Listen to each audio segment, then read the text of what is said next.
Hi viewers, welcome to our channel. ప్రస్తుతం మనతో పాటు సీనియర్ జర్నలిస్ట్ దామో బాలా సర్నార్ వారితో మాట్లాడదాం.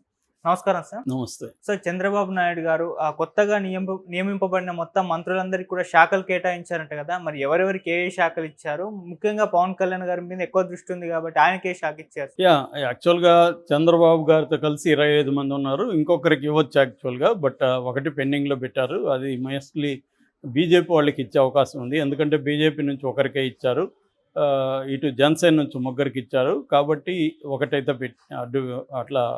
అట్టి పెట్టారు. ఓవరాల్గా 25 మందికి మంత్రి పదవులు ఇచ్చారు.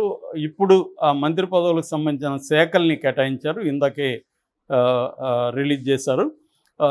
సో ఎవరెవరికి ఏ శాఖలు వచ్చాయనేది ముందు నేను చదువుతాను. నారా చంద్రబాబు నాయుడు జిఏడి అంటే general administration, law and order, public enterprises and all other portfolios not allocated to ministers. ఇక Konidela Pawan Kalyan deputy chief minister. ఆయనకి మొన్న మనం చెప్పుకున్నాం ఆల్రెడీ, ఇది రాకముందే మనం చెప్పుకున్నాం. Panchayati Raj, rural development, rural water supply, environment, forest, science and technology, అది పవన్ కళ్యాణ్కి. నారా లోకేష్ గతంలో చేసిందే human resource development, IT, electronics and communication, RTG, ఇది మొన్న చేసిందే last time. Kinjarapu Atchannaidu agriculture, cooperation, marketing, animal husbandry, dairy development and fisheries. Kollu Ravindra mines and geology, excise, so mines excise శాఖ. Nadendla Manohar food and civil supplies, consumer affairs, ఇది కూడా మనం చెప్పుకున్నాం. Ponguru Narayana municipal administration and urban development, ఇది కూడా ఆయన గతంలో చేసిందే. సత్యకుమార్ యాదవ్, ఈయన బీజేపీ ఏకైక బీజేపీ అతనికి ఇచ్చారు. ధర్మవరం నుంచి ఈయన గెలిచారు. ఈయనకి హెల్త్, ఆరోగ్య శాఖ మంత్రి, health and family welfare and medical education.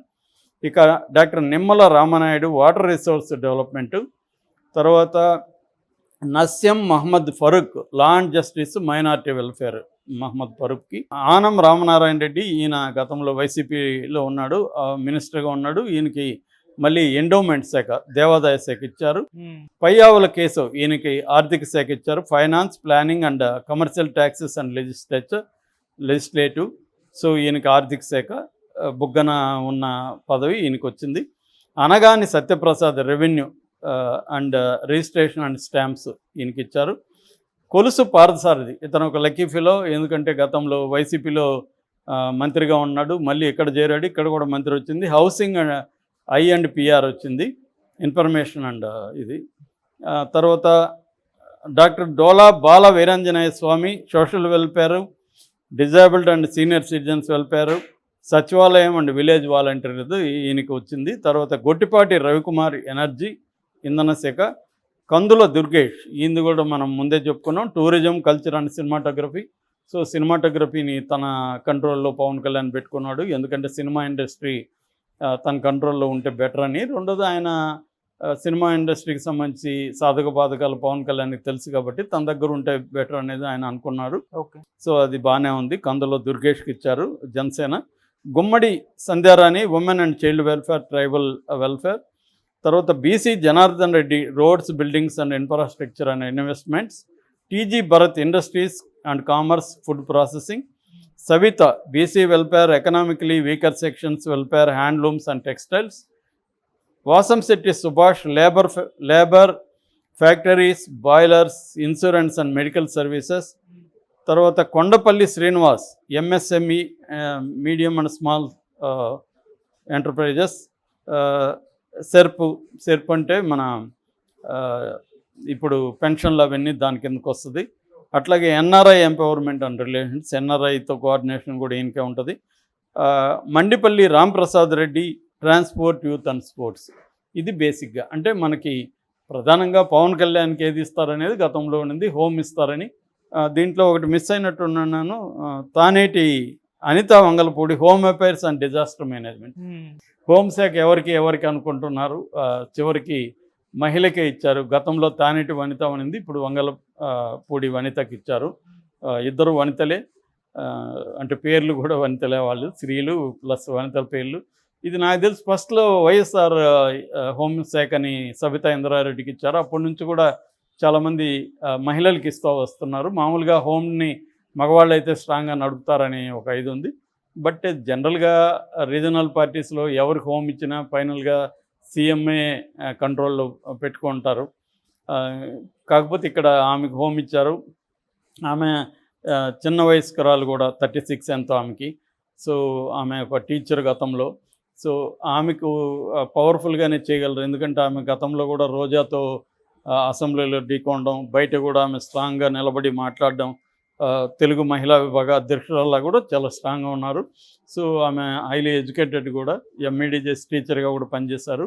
So తను బాగా మాట్లాడగలదు, కంట్రోల్ చేయగలదు. పైగా ఆమె ఎస్సీ సామాజిక వర్గం కాబట్టి ఆమెకి ఇవ్వడం అయితే సముచితంగానే ఉంది. మామూలుగా అయితే పవన్ కళ్యాణ్కి ఇస్తారని చెప్పారు. కానీ పవన్ కళ్యాణ్కి హోమ్ పట్ల ఇంట్రెస్ట్ లేదనేది పవన్ కళ్యాణ్ గతంలో కూడా చెప్పాడు. తనకి మేజర్గా ఏంటంటే ఎన్విరాన్మెంటు, అగ్రికల్చరు ఇవన్నీ నాకు ఇష్టము అని చెప్పారు. ఆయనకి తగినట్టు అవన్నీ ఇచ్చారు. పవన్ కళ్యాణ్ నేను మొన్న కూడా చెప్పా, పవన్ కళ్యాణ్ ఈ శాఖలు ఖచ్చితంగా న్యాయం చేయగలడు. ఎందుకంటే తనకి ఈ శాఖలకు సంబంధించిన ఆయా రంగాల్లో ఎవరు పనిచేస్తున్నారో మేధావులు వాళ్ళతో కలవడం అవన్నీ చేయగలడు. ఆల్రెడీ నిజానికి ఎన్విరాన్మెంట్ చాలా ఘోరమైన పరిస్థితిలో ఆంధ్రాలో ఉంది.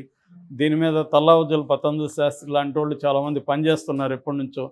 అలాంటి వాళ్ళ సలహాలు కూడా పవన్ కళ్యాణ్ తీసుకోగలిగితే బాగా ఎఫెక్టివ్గా చేయొచ్చు. అది పవన్ కళ్యాణ్కి ఒక మంచి శాఖ అని చెప్పొచ్చు. ఇక ఆల్రెడీ ఇక్కడ ఎట్లాగూ మనకి కేటీఆర్ ఐటీ, హ్యూమన్ రిసోర్స్ ఇవన్నీ చేశాడు. అక్కడ కూడా లోకేష్ కూడా అదే ఈక్వలెంట్. గతంలో కూడా లోకేష్ అవి చేశాడు. తను కూడా ఎబ్సెంట్గా చేయగలడు అవి. ఆల్రెడీ తనకు ఎక్స్పీరియన్స్ ఉంది. ఇక ఇంకా చంద్రబాబు చెప్పాల్సిన అవసరం లేదు. ఆయన ఇది నాలుగోసారి దేశంలో 4వసారి సీఎంలు అవ్వడం అనేది వెరీ వెరీ రేర్ ఫీట్. అది ఆయన సక్సెస్ అయ్యాడు. సో అంటే మోడీ కూడా 4 సార్లు సీఎం అయ్యాడు. ఆ రకంగా చంద్రబాబు కూడా 4 సార్లు అయ్యాడు. ఆంధ్రప్రదేశ్లో అంటే ఉమ్మడి ఆంధ్రప్రదేశ్లో కావచ్చు, ఇప్పుడు కావచ్చు, నాకు తెలిసి చంద్రబాబు రికార్డ్ని ఇప్పుడు ఎవరు బ్రేక్ కూడా చేయలేరు. సో ఎందుకంటే ఇక్కడ 2 సార్లు అయ్యాడు తప్ప 3వసారి అవ్వలేకపోయాడు ఈయన. మళ్ళీ ఏమైనా అయ్యే ఛాన్స్ ఉందో లేదో తెలియదు. ఏదేమైనా ఆయన రికార్డు క్రియేట్ చేశాడు.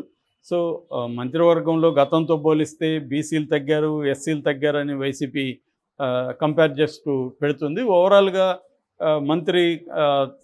మంత్రిత్వ కూర్పు అయితే బెటర్గా ఉందనేది ఎక్కువ మంది అభిప్రాయపడుతున్నారు. ముఖ్యంగా యూత్కి పెద్దపీట వేశారు. ఒక రకంగా ఇది లోకేష్ టీం లాగా అంటే ఫ్యూచర్కి ఇది ఉంది. అట్లాగే పవన్ కళ్యాణ్ వల్లనే తెలుగుదేశానికి ఊపు రావడం కానీ, కూటమి విజయానికి కానీ మేజర్ రోల్ పవన్ కళ్యాణ్ అనేది అందరికీ తెలుసు మనం. సో అందుకని చంద్రబాబు గెలిచిన తర్వాత అదేదో ఏరు దాటిన తర్వాత తెప్ప తగలేయడం అనే ఒక సామెత ఉంది. అలా కాకుండా గెలిచిన తర్వాత కూడా పవన్ కళ్యాణ్కి చాలా ఇంపార్టెన్స్ ఇస్తున్నాడు. దీనికి ఒక కారణం ఏంటంటే నెక్స్ట్ కూడా ఎన్నికలకి ఇదే టీంతో వెళ్ళాలంటే పవన్ కళ్యాణ్కి పెద్దపీట వేస్తే కాపు ఓట్లు ట్రాన్స్ఫర్ అయినాయి కాబట్టి, ఓట్ ట్రాన్స్ఫర్ అనేది ఇంపార్టెంట్ కాబట్టి ఇదే దీంతో వెళ్తే మనకి 2029లో కూడా బలంగా ఉంటుంది. కాబట్టి ఇప్పుడు ఏమాత్రం పవన్ కళ్యాణ్ని ఇబ్బంది పెడితే అది మన గెలుపు మీద ప్రభావం పడుతుంది అనేది చంద్రబాబుకు ఉందన్నమాట. అందుకని పవన్ కళ్యాణ్కి ఎటువంటి ఇబ్బంది రాకుండా చూసుకుంటున్నారు. ఆయన అడిగిన శాఖలే ఆయనకి ఇచ్చారు. ఆయన హోమ్ అడుగున్నా హోమ్ ఇచ్చి ఉండేవాళ్ళు, ఆయన ఏది కోరుకున్నా ఇచ్చి ఉండేవాళ్ళు. కానీ ఇది ఆయనే కోరుకున్నట్టుగా ఉంది. రకరకాల పుకార్లు వచ్చాయి. లోకేష్ ఆయనకి హోంశాఖ ఇవ్వడానికి ఇబ్బంది అని, తర్వాత డిప్యూటీ ఇవ్వడానికి ఇబ్బంది అని. అదేం లేకుండా డిప్యూటీ ఇది కూడా ఇచ్చారు. మామూలుగా అయితే డిప్యూటీ ఒకరికి ఇచ్చి ఇంకొక ఇద్దరిని పెడుతుంటారు అతను కట్ చేయడానికి. జగన్ ప్రభుత్వం అదే చేసింది. పేరుకి డిప్యూటీ సీఎంలు కానీ వాళ్ళకి ఏం పవర్ లేదు. కానీ ఇక్కడ చంద్రబాబు పవన్ కళ్యాణ్కి ఒక్కరికే పెట్టాడు డిప్యూటీ సీఎం. కాబట్టి పవన్కి అక్కడ కూడా ప్రధాన బాధ్యత కనిపిస్తుంది.